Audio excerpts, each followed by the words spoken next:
បាទសួស្តីប្រិយមិត្តទាំងអស់គ្នាថ្ងៃនេះជួយជាមួយខ្ញុំបាទតាក់ស៊ីម្ដងទៀតហើយស្អីរឿងថ្ងៃនេះខ្ញុំបានពីមិត្តភ័ក្តិដែលក៏រស់នៅខាងប្រទេសថៃបាទយើងនិយាយមួយម៉ាត់ទៅគឺប្រទេសសៀមបាទនិយាយរួមទៀតទៅគឺជនជាតិសៀមតែម្ដង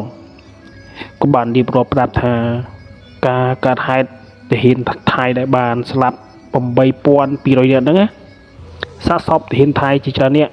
ដែលនៅព្រំដែនគឺស្អុយរលួយច្រើនណាស់មិនទាន់មានរដ្ឋាភិបាលរបស់គេហ្នឹងចាប់ធានការទៅយកសាកសពនឹងមួយទេគេបានចោទប្រកាន់មកធានខ្មែររបស់យើងថាធានហ្នឹងគឺជាទាហានខ្មែររបស់យើងគេបានផ្ដាំមកយើងថាឲ្យយើងមិនទៅយកទាហានខ្មែររបស់យើងនៅតាមព្រំដែនវាស្អុយរលួយអស់ទៅហើយថ្មាតស៊ីអស់ទៅហើយការពិតទាហាននឹងគឺជាទាហានរបស់ខាងសៀមទាំងអស់ដែលវាមិនបានប្រមូលសាកសពទៅទេដល់បងប្អូនអរគ្នាតែរឿងរ៉ាវរន្ធត់ក៏បានកាត់ឡើងជាបន្តបន្ទាប់គឺទាហានថៃនិងទាហានថៃវាបានលងបន្លាចទាហានគ្នាវាតែម្ដងវាបានលងបន្លាចគ្នាទាហានគ្នាវាតែម្ដងមូលហេតុអីបានជាអេដមីននិយាយបែបហ្នឹងដោយសារតែអេដមីនហ្នឹងមានមិត្តភ័ក្តិនៅប្រទេសថៃអញ្ចឹងមិត្តភ័ក្តិរបស់ខ្ញុំបានដឹងរឿងរ៉ាវខ្លះហើយក៏សួរនាំពីជនជាតិថៃខ្លះទៅរឿងរ៉ាវហ្នឹងក៏បានឲ្យខ្ញុំមកចែករំលែកប្រាប់បងប្អូនទាំងគ្នាថារឿងរ៉ាវនេះវាមិនមែនជារឿងរ៉ាវដែលគួរឲ្យភ័យខ្លាចខ្លាំងបំផុតទេណាបងប្អូនគ្នាជារឿងរ៉ាវយើងចូលរួមលេខទុកគេផងទៅដោយសារតែការធ្វើសង្គ្រាមវាតែខាត់បងហើយតែប៉ុណ្្នឹងទេទាហាននីមួយគេមិនចង់បាត់បង់អាយុជីវិតទាំងសងខាងវាតែខាត់បងដូចជាគ្រឿងសម្ភារៈនិយមដូចជាសេដ្ឋកិច្ចឬមួយថែមទៀតឬមួយបាត់បង់អាយុជីវិតជូនជាតិធៀបជូនម្ដាយតែប៉ុណ្ណឹងសូម្បីគេខាងថៃក៏ប៉ុណ្ណឹងយើងខាងខ្មែរក៏ប៉ុណ្ណឹងបើគេខាងថៃគេមិនចង់ឈ្លានពានទឹកដីរបស់យើងទេតែដោយសារតែមេថ្នាក់ដឹកនាំរបស់គេចង់ឈ្លានពានទឹកដីរបស់យើងម្ដងហើយម្ដងទៀតបើសិនជាកងទ័ពរបស់គេទាហានរបស់គេក៏បានដឹងហើយថាដីនេះគឺជាដីរបស់ខ្មែរសូម្បីតែជាដូនជាតារបស់គេក៏គេដឹងដែរថាទឹកដីនេះគឺជាទឹកដីរបស់ខ្មែរដែលយើងអាចដំណើរបាន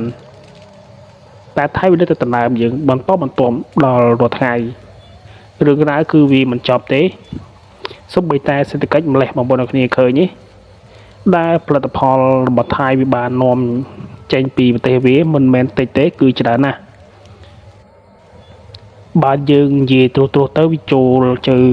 70% ទៅ 80% ម្លេះដែលវានាំចូលពីប្រទេសវាចូលក្នុងប្រទេសរបស់យើងតែបើសិនជាប្រទេសរបស់យើងនាំចូលផលិតផលរបស់យើងទៅប្រទេសរបស់វាបានត្រឹមតែ 5% ទេបងប្អូនគ្នាបានត្រឹមតែ 5% ទេបានតិចណាស់យើងនឹងមកចេញទៅបានបងប្អូនគ្នាគិតមើលដើមចេញទៅបានទេដោយសារតែនៅប្រទេសរបស់វាគឺគេធ្វើដែរយើងក៏ធ្វើដែរវាក៏ធ្វើដែរបើយើងនាំចូលទៅដល់វាទិញវាអត់ទិញទេវាបថោកតម្លៃរបស់យើងខ្លាំងណាស់អញ្ចឹងហើយបានជាថៃរាល់ថ្ងៃសេដ្ឋកិច្ចរបស់វាចាប់ផ្ដើមដើរទៅផ្លូវចាស់ហើយគឺវិវត្តដោយសារតែប្រទេសរបស់វាចំនួនគឺសង្ខាងបាននាំផ្លូវចេញគឺប្រទេសខ្មែររបស់យើងប្រទេសយើងតូចមែនតែបេះដូងធំមូលហេតុអីបានជាខ្ញុំថាបេះដូងធំដោយសារតែបងប្អូននៅប្រទេសខ្មែរទាំងអស់គ្នាគ្មានអ្នកណាម្នាក់ដែលរើសអើងជនជាតិសាសន៍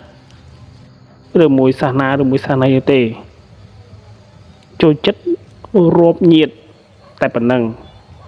មិនដែលទៅបង្កញាតិនឹងអ្នកសង្ខាងនោះទេ តែដោយសារតែគេពេលខ្លះគេក៏មិនរាប់យើងទេពេលខ្លះទៀតគេរាប់យើងដើម្បីចាក់យើងពីក្រោយដូចជាជនជាតិថៃអញ្ចឹងយើងចូលស្យើងយើងទៀតតែម្ដងកុំឲ្យថា admin និយាយទៅចាក់ប្រធានបទខ្លាំងពេកមិត្តភ័ក្តិរបស់ខ្ញុំបានប្រាប់រឿងរ៉ាវដល់ភ័យព្រួយនិងរន្ធត់ដែលធានថៃលងធានថៃនៅតាមកងពលនីមួយៗធានថៃជាច្រើនអ្នកខ្លះនៅពេលល្ងាចហូបបាយហូបទឹកអីចឹងរួចបងប្អូនគ្នាយើងមិនចូលសម្រាកដែលមុនទៅចូលសម្រាកពេលងុយទឹករឿងរ៉ាវគឺជួបជាបន្តបន្ទាប់តែម្ដងពេលងុយទឹកគឺមួយតែឯងទេតែមូលហេតុអីបានជាសម្លេងទឹកគឺវាច្រើនម្លេះនៅក្នុងបន្ទប់ទឹកហ្នឹងតែបន្ទប់ទឹកគឺមានតែពីរទេបន្ទប់ទឹកហ្នឹងចូលតែពីរពូម៉ាក់ទេតែមូលហេតុអីបានជាសម្លេងបន្ទប់ទឹកដូចជាមានច្រើននៅគេនឹងចាក់ទឹកទៅឈូដល់ម្ដងសម្លេងសាខាគឺពោពេញទៅដោយការភ័យព្រួយមួយទឹកបដាគឺភ័យព្រួយបដាតានេះជាអ្វីតែធានថៃគ្រប់រូបអ្នកខ្លះក៏មិនខ្លាចអ្នកខ្លះក៏ខ្លាចអ្នកខ្លះក៏ជឿអ្នកខ្លះក៏មិនជឿតែមូលហេតុអីបានជា admin ដឹងដោយសារតែមិត្តភ័ក្តិក៏បានបកប្រែជាភាសាខ្មែរឲ្យ admin ចឹងបាន admin និយាយប្រាប់កុំសង្ស័យអីបងប្អូនគ្នាយើងនិយាយជាភាសាខ្មែរទៅតែម្ដងពេលដែលពេលជុំទឹករួចសពគ្រប់បែបយ៉ាងហើយគាត់បានមកចូលសម្រាកក្នុងលាឋានមួយវាតែងតែមានការស្លាប់ហើយពេលខ្លះយើងដេកជាមួយគ្នាដូចជាសាច់ញាតិរបស់យើងចឹងណាបងប្អូនគ្នាក្នុងហឡដ្ឋានមួយកន្លែងចឹងពេលដែលយើងបានស្លាប់កន្លែងហ្នឹងគឺមានអ្នកផ្សេងគេមករស់នៅឬស្នាក់នៅក្នុងកន្លែងរបស់យើងដូចគ្នាអញ្ចឹងទានថៃម្នាក់គេចាប់ផ្ដើមចល័តកងពលរបស់គេមកឲ្យរស់នៅក្នុងជាប់តាមព្រំដែនយើងតែម្ដងគេមិនឲ្យទុកឲ្យវាទលាយឬមួយឆ្លាស់ទេណាតែពេលដែលគេស្នាក់នៅហ្នឹងពេលយប់ខ្ទង់មក2:10ឬ1:10រឿងធូតក៏បានចាប់ផ្ដើមកាត់ឡើងជាមួយធានថៃម្នាក់ពេលដេកដូចមានអ្វីមួយដែលទាញគាត់ហ្នឹងទម្លាក់ពីលើក្រែអញ្ចឹងថាក្រែនេះគឺជាក្រែរបស់ខ្ញុំមានឲ្យអ្នកណាមកអីលើក្រែរបស់ខ្ញុំបានទេកូនតែនិយាយប៉ុណ្ណឹងធានថៃម្នោះគាត់មិនបានថាដាក់ការសង្ស័យទៅលើពីណាគេនៅទេនេះជាការយល់សពដល់យប់ស្អែកឡើងក៏បានសាកសួរមិត្តភ័ក្តិនៅក្នុងជំរំរបស់គាត់ដែលជួបរឿងរ៉ាវរន្ធត់បែបហ្នឹងអត់តែមិត្តភ័ក្តិរបស់គាត់ទាំងអស់គ្នាដែលជាប់តាមរឿងឋានគេបានប្រាប់នៅទេថាកន្លែងនោះគឺជាលោបលាយខ្លាំងពេលដល់យប់បន្ទាប់ថែមទៀតក៏ដូចយប់មិនចឹងមកប្រុសគ្នាដេកទាញទម្លាក់មិនតែម្នាក់ទៅយប់នឹងគឺច្រើនអ្នកណាទាញទម្លាក់តែម្ដងធ្វើឲ្យបងប្អូនកងទ័ពខាងបតថៃភ័យខ្លាចនិងភ័យព្រួយថានេះជាអ្វីតើមូលហេតុអីបានខ្ញុំដេកហ្នឹងដូចមានអ្វីមួយដែលមកទាញទម្លាក់ខ្ញុំចឹងទានថៃម្នាក់នំគ្នាភ័យព្រួយនិងរន្ធត់ញាប់ញ័រយ៉ាងខ្លាំងដោយសារធានថៃវាលងវាតែម្ដងនេះហើយជាកម្មដែលដណ្ដើមទឹកដីរបស់ប្រទេសកម្ពុជាជាទឹកដី$1ឆារយៈដែលគ្មានពីរលើលោកមូលហេតុអីបានជាខ្ញុំនិយាយថាគ្មានពីរលើលោក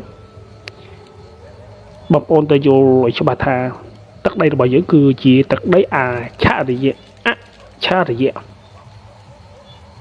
ដែលគ្មានពីរកសាងដោយវីរបុរសកងទ័ពខ្មែរដ៏ខ្លាំងពូកែហើយនឹងបញ្ចុះមុនគាថាបានចាយ័ន្តនៅលើប្រាង្គប្រាសាទនឹងបញ្ចុះរទ្ធិបើសិនជនណាមកឈ្លានពានរំលោភទឹកដីរបស់កម្ពុជាសូមឲ្យអ្នកឯងវិនិច្ឆ័យអន្តរាយ នេះហើយជាវីរៈបរោះរបស់ទឹកដីខ្មែររបស់យើងបានធ្វើឲ្យថៃវាខ្លាចនឹងភ័យព្រួយដល់ថ្ងៃការភ័យព្រួយរបស់ថៃវាមានតែការឈ្លានពានវាកាន់តែងងើនមកតែម្ដងវាដូចជាមិនភ័យខ្លាចជាមួយការដែលស្បត់ស្បាយជាមួយប្រទេសកម្ពុជាយើងនោះទេទាហានថៃម្នាក់នាំគ្នាភ័យព្រួយដោយសារតែការលងបន្លាចខ្លាំងពេកអ្នកខ្លះពេលកំពុងតែហាលខោអាវនៅក្នុងនាយកដ្ឋានឃើញស្រមោលមួយដែលដើរកាត់មុខរបស់គេគឺជាច្រើនណាស់អ្នកខ្លះទៀតបើកបោតម៉ូតូផ្ទះតែជិះទៅម្នាក់ឯងទេតើមូលហេតុអីបានជាម៉ូតូនៅពីក្រោយគឺវាច្រើនម្លេះជិះពីក្រោយរបស់គាត់ទៅតាមនេះហើយគឺជាមូលហេតុ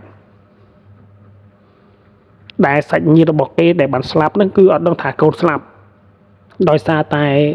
ថៃនឹងវាលាក់អាកំបាំងកងទ័ពរបស់វាអ្នកណាស្លាប់អ្នកណាមិនស្លាប់វាលាក់មិនឲ្យដឹងថាជាទាហានខ្មែររបស់យើងគឺស្លាប់ច្រើនតែប៉ុណ្្នឹងចឹងហើយបានបរោះម្នាក់នឹងនៅជាប់ក្នុងកន្លែងធ្វើការរបស់ប្រមាណរបស់ខ្ញុំណាវាបានប្រាប់ថាគាត់ជិះម៉ូតូមកផ្ទះគឺតែមិនឯងតែប៉ុណ្ណោះវេលាម៉ោង7យប់តែវាមិនឆ្ងាយទេដីវាចូលទៅតែ30គីឡូទៅ40គីឡូតែប៉ុណ្ណោះដោយសារតែផ្លូវគេវាស្រួលដែរដល់បងប្អូនគ្នាវាអត់ពិបាកទេខាងប្រទេសថៃនឹងពេលដែលគាត់ជិះបណ្ដើគិតមើលតាមកញ្ចក់បណ្ដើចូលខ្ទង់1គីឡូទៅ2គីឡូដីបានគាត់ឃើញម៉ូតូជិះពីក្រោយរបស់គាត់គឺច្រើនណាស់បងប្អូនគ្នាមិនតិចទេណាវាចូលខ្ទង់100ម៉ូតូទៅហើយគឺទៅរៀបជួគ្នាតែម្ដងពេលដែលគាត់កំពុងតែជិះគាត់ភ័យពុះថាគាត់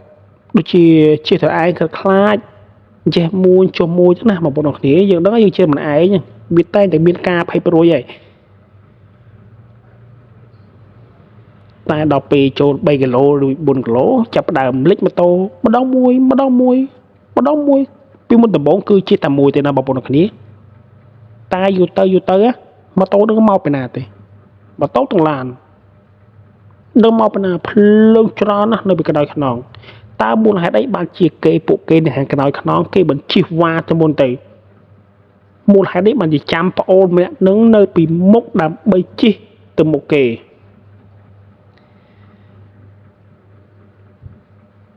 នេះហើយគឺជាការពិតបានឆ្លុះបញ្ចាំងថាពពួកខ្មោចដែលនៅពីក្រោយនឹងគាត់មិនស្គាល់ផ្ទះបងប្អូនសាច់ញាតិមិនបានដឹងហើយក៏មិនបានធ្វើបុណ្យអតិកុសលឲ្យចឹងហើយមានតែបរោះម្នាក់នឹងដែលជិះទៅគឺជិះតាមក្រោយបើទៅដល់ភូមិត្រឹមណាគឺបែកគ្នាតំណឹងតែប៉ុណ្្នឹងដល់ពេលដែលគាត់ជិះទៅដល់ភូមិម៉ូតូឡាននីមួយដែលបំបែកផ្លូវគ្នាតែម្ដងបំបែករកផ្លូវរកផ្ទះពេញតែផ្លូវឆ្កែព្រោះលូពេញតែប្រទេសថៃតែម្ដងសូម្បីតែបងប្អូនខ្មែររបស់យើងដែលនៅខាងប្រទេសថៃគាត់ក៏បានដឹងតែគាត់មិននិយាយបានទេបើនិយាយគឺគេចាប់ហើយទឹកឃុំឃាំងហ្នឹងណាបងប្អូនគ្នាគឺនៅក្នុងប្រទេសថៃដែលថៃមកឈ្លានពានជាមួយទឹកដីរបស់យើងណាហើយបញ្ចប់ភ្លាមបញ្ចប់ការបោកបាញ់គ្នាពេលនោះហើយដែលថៃវាជួបរឿងរន្ធត់ជាច្រើននៅក្នុងនាយដ្ឋានរបស់វាក្នុងកងពលរបស់វាអ្នកខ្លះទៀតក៏បានលឺសំឡេងឆ្លុះប្រកែកគ្នាពេញព្រៃតែម្ដងអ្នកខ្លះទៀតបានទៅបាញ់នៅក្នុងព្រៃបោកបាញ់គ្នាជាមួយកងទ័ពខ្មែររបស់យើងក៏ឃើញស្រមោលជាច្រើនដែលបាញ់មិនត្រូវបាញ់មិនមុតគ្រាប់បាញ់ទៅស្អុយគ្រាប់បាច់ផ្លងទៅដីប្រជាពលរដ្ឋក៏មិនផ្ទុះនេះហើយជាឥទ្ធិពលរបស់ទឹកដីអច្ឆរិយៈរបស់ប្រទេសកម្ពុជារបស់យើងថ្ងៃនេះមិនចេញមកសម្រាយរឿងទេគឺអេដមីននិយាយរឿងពិតតែម្ដងបើការសម្រាយគឺអេដមីនមិននិយាយបែបហ្នឹងទេតែថ្ងៃនេះអេដមីននិយាយជារឿងពិតមិនជាសម្រាយនិយាយម៉ាត់ឲ្យមកប៉ុណ្្នឹង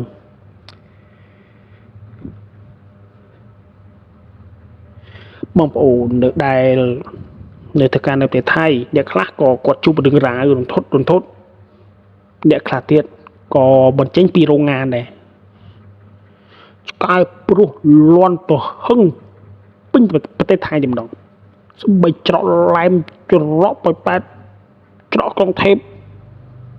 ច្រកតាមភូមិស្រុករបស់វាគឺព្រោះលន់ទៅហឹងនេះជាមុខសញ្ញាដែលថាប្រទេសថៃជួបទុក្ខលំបាកដ៏ធំមូលហេតុនេះបានជាខ្ញុំនិយាយថាប្រទេសថៃជួបទុក្ខលំបាកដោយសារតែបងប្អូនឬមួយពុកម៉ែមិនបានដឹងថាកូនទៅដែលហាត់ទាហាននឹងបបបាញ់ជាមួយកងទ័ពខ្មែរនិងថៃ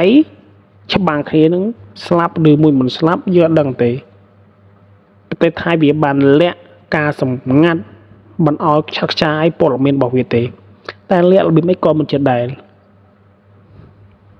អ្នករងគ្រោះនិងអ្នកស្លាប់សរុបទាំងអស់គឺ8200នាក់8200នាក់តែការស្លាប់និងការឈឺគឺអត់ដឹងទេតែដឹងតែប៉ុណ្្នឹងគឺថាវា8200នាក់ទាំងការស្លាប់ទាំងការរស់ទាំងអ្នកបាក់ដៃបាក់ជើងអ្នកឈឺអញ្ចឹងណាបងប្អូនគ្នារហូតមកដល់សប្តាហ៍ថ្ងៃវាទៅស្ងាត់ថ្មាតចុះទៅស៊ីតែម្ដងនៅជើងភ្នំណាបងប្អូនគ្នាជាព្រំដែនថៃកម្ពុជាពួកថៃទាំងអស់គ្នាបានចាត់ប្រកាន់ថាខ្មែររបស់យើងនឹងមិនយកសារសពទៅតែសារសពនេះមិនមែនជាសារសពខ្មែររបស់យើងទេតែក្នុងសម្លៀកបំពាក់នៅក្នុងសារសពនោះគឺសម្លៀកបំពាក់របស់ខ្មែររបស់យើងហើយវាបដូរខោអាវហើយបានវាចាត់ប្រកាន់មកយើងថាយើងមិនព្រមយកសាកសពខ្មែររបស់យើងមិនយកទៅបញ្ចុះឲ្យអស់ទៅទុកឲ្យស្អុយពេញព្រៃទៅអីខ្ញុំក៏តថៃវានិយាយទៅបានដល់បងប្អូននេះខ្ញុំមិនឆ្ងល់អញ្ចឹងខាងកងទ័ពរបស់យើងណាយើងចាំតែឈប់បាញ់អង្គុយបាញ់នៅតាមប្លង់សេតែប៉ុណ្ណោះតាមជំរំតែប៉ុណ្ណោះមានតែពួកវាទេវារុលមកទៅម្ដងរុលយកគ្នាតែម្ដងយើងមានរុលណាបងប្អូនគ្នាយ៉ារុលទេបើយើងរុលមានរុលចុះក្រោមវិញតែប៉ុណ្ណឹងដែលយើងរុលទៅមុខឯងព្រោះអីយើងមិនទៅដណ្ដើមទឹកដីយើងនេះការពារទឹកដីរបស់យើងវានេះដណ្ដើមគឺវារុលមកហើយវាដណ្ដើមវារុលអាពេលរុលទៅហ្នឹងឯងបងប្អូនគ្នាយើងនៅពីលើដូចជាបតក់គ្រប់បែបត្រូវពីលើអញ្ចឹងភឹងទៅម្ដងបានធ្វើឲ្យថៃងាប់ច្រើនណាស់ច្រើនមិនតិចណាបងប្អូនគឺច្រើនតាមកងនីមួយតាមនីយដ្ឋាននីមួយវាលាក់ការសម្ងាត់មិនអោយពលមានបែកឆាក់ឆាយទេអត់ឃើញរងថ្ងៃទេថៃវាវាយជាមួយយើងវាអត់អស់ចិត្តទេដោយសារតែខ្មែរយើងស្មាតោបងប្អូនគ្នាគឺយើងទទួលបរណភាពហ្នឹងគឺវាតិចអ្នកឈឺគឺវាតិចតែប្រទេសរបស់វាគឺវាងាប់ផងឈឺផងរងរបួសផងគឺវាច្រើនណាស់ច្រើនមិនមែនតិចទេហើយការដាក់ពាក្យបណ្ដឹងទៅខាងលើអង្គការទៀត ICU គេនឹងទៀតវាអត់ឆ្នៃយើងទៀតហើយពលមានអន្តរជាតិមកមើលទៀតវាអត់ឆ្នៃយើងទៀតគឺវាចាញ់ទាំងស្រុងតែម្ដងការប្រឌិតរបស់វាការឆ្នៃប្រឌិតរបស់វាគឺវាខុសទាំងស្រុង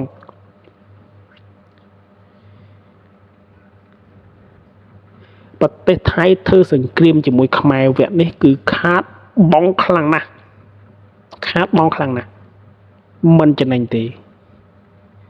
ទាំងកសកម្មទាំងផលិតផលនាំចេញក្រសុកនាំចេញតាមច្រកឡែមច្រកប៉ោយប៉ែតគឺច្រើនចូល 70% ទៅ 80%ពីមុនដំបូងវាមើងងាយខ្មែរបើនិយាយថាខ្មែររបស់យើងបើជាសិនជាអត់របស់វាគឺយើងស្លាប់តែប៉ុណ្្នឹងធ្វើអត់បានតែឥឡូវយើងធ្វើដឹងតែនេះអត់របស់វាទាំងស្រុងតែម្ដងយើងអត់ហូររបស់វាយើងអត់ញ៉ាំរបស់វាយើងអត់យកផលិតផលរបស់វា យើងអត់ប្រើប្រាស់ផលិតផលរបស់វាយើងប្រើផលិតផលរបស់យើងដែលនៅក្នុងស្រុកតែម្ដងពីផ្ដាច់អ៊ីនធឺណិតពីផ្ដាច់ដូចជាសម្ភារៈដែលតាមព្រំដែននីមួយៗកសិកម្មថាខ្មែររបស់យើងបើអត់របស់វាគឺអត់អីខ្មែរឥឡូវមិនដូចខ្មែរពីមុនទេសូមផ្ដាំទេជនជាតិសៀមតែប៉ុណ្ណឹងមិនមែនជាសម័យរដ្ឋកម្ពុជាទេនេះជាសម័យដែលទំនើបជាសម័យដែលរាប់ញាតិមិនរាប់ញាតិជាមួយនឹងឯងនោះទេរាប់ញាតិដែលបងប្អូននៅក្រៅប្រទេសនីមួយៗប្រទេសខ្មែររបស់យើងធ្វើសង្គ្រាមក្នុង2025នេះខ្ញុំទទួលស្គាល់ថាយើងបាត់បង់អាយុជីវិតកងទ័ពជាច្រើនអ្នកឈឺក៏ជាច្រើនអ្នកដែរតែការបាត់បង់អាយុជីវិតរបស់កងទ័ពរបស់យើងមិនមែនអត់ប្រយោជន៍ទេវានាំមកឲ្យការរីកចម្រើនរបស់យើងដែរធ្វើឲ្យប្រទេសគេនីមួយៗនៅខាងលើគេឈរចាំមើលថាប្រទេសខ្មែររបស់យើងនឹងមានអ្វីខ្លះរហូតដល់សប្តាហ៍ថ្ងៃថាប្រទេសខ្មែររបស់យើងពិតជាអស្ចារ្យណាស់ប្រជាជនតិចកងទ័ពតិចតែតែច្បាំងមួយគេប្រជាជនច្រើនកងទ័ពច្រើនរហូតមកដល់ជប់ចំណាប់ថ្នាក់លេខ6លើសកលលោកអស្ចារ្យបងអស្ចារ្យណាស់អស្ចារ្យធ្វើឲ្យប្រទេសគេផ្សេងទៀតបានទទួលស្គាល់បានដឹងពីប្រទេសកម្ពុជារបស់យើងបើគេដឹងហើយគេឮហើយនឹងសម្ដេចបបហ៊ុនម៉ាណែតនិងសម្ដេចពុកហ៊ុនសែនគេនឹងមករយុទ្ធទុនជាមួយយើងហើយកុំភ័យព្រួយបងប្អូនគ្នាវាមិនយូរមិនឆាប់ទេប្រទេសខ្មែររបស់យើងនឹងមានការរីកចម្រើនជាច្រើនដោយសារតែការច្បាំងវគ្គនេះខ្មែររបស់យើងចាប់ផ្ដើមងើបហើយ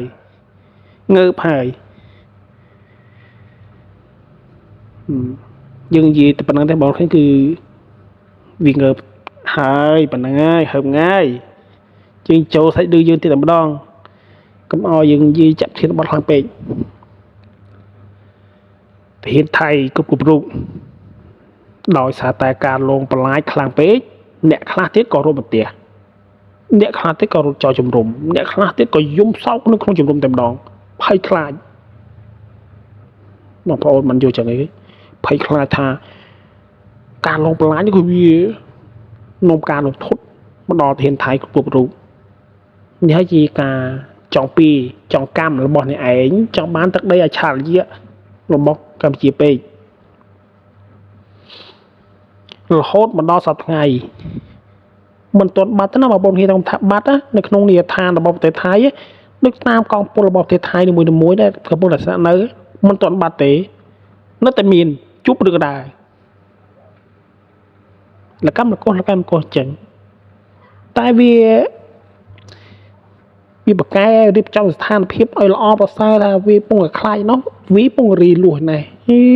ជឿមែនខ្ញុំជឿមែនខ្ញុំដឹងធ្វើអីចេញខ្ញុំឆ្ងល់ប្រទេសថៃខ្ញុំដឹងវាគិតអីចេញខ្ញុំមិនដឹងតែគិតអីចេញគេកំពុងតែដោះស្រាយតាមសន្តិវិធីវាមករីបឡាលូបដាក់កងឡានយកដីប្រជាពលរដ្ឋរបស់យើងរំលោភបំពានទឹកដីខ្មែររបស់យើងវាមិនបានស្ដាប់អន្តរជាតិទេជិះមិនថាថៃវាចាប់ផ្ដើមវិវត្តទៅក្រក្រៃហើយតែខ្មែររបស់យើងចាប់ផ្ដើមវិវត្តទៅរកអ្នកមានតែប៉ុណ្ណឹង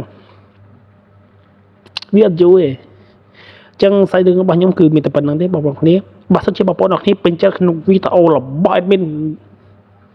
សូមចុចសញ្ញាជាវមួយនៅក្រោមវីដេអូរបស់ admin នៅខាងស្ដាំដៃឃើញសញ្ញាពណ៌ខ្មៅមួយចុចផ្លក់តែម្ដង